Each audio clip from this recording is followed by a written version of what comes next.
Magandang araw po sa ating lahat. Narito po ang ating weather update. Ang southwest monsoon o habagat ay nakakapekto sa kalurang bahagi ng Southern Luzon hanggang sa Mindanao.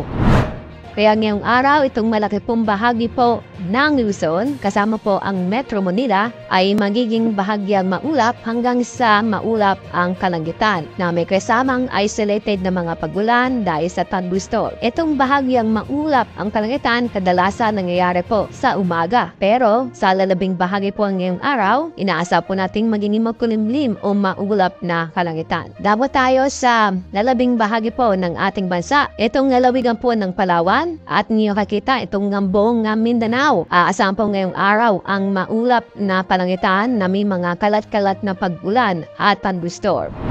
Pero sa Kabisayaan, ito'y asahan po natin na magiging bahagyang maulap hanggang sa maulap ang kalangitan na may kasamang isolated na mga pag-ulan dahil sa thunderstorm. Paalala, mag-ingat po tayo dahil sa inaasa po nating pag-ulan na maaaring magdulot ng pagbaha o pagbuho ng lupa. Tulad na sinabi po kanina, itong southwest monsoon ay kasalukuyan na apektuhan ang kanlurang bahagi ng Southern Luzon hanggang sa Mindanao. Bukas at sa araw ng Biyernes, patuloy pa rin ang epekto ng southwest monsoon sa kanlurang bahagi ng Southern Luzon hanggang sa Mindanao. Kaya sa araw ng Huwebes o bukas, magiging maulap ang kalangitan na may kasamang mga kalat-kalat na pag-ulan at thunderstorm sa lalawigan po sa Palawan, kasama rin po ang Mindoro Provinces, Western Visayas at sa buong Mindanao. Sa araw ng Biyernes, magpapatuloy po ang maulap na kalangitan na may kasamang kalat-kalat na pag-ulan at thunderstorm sa Palawan,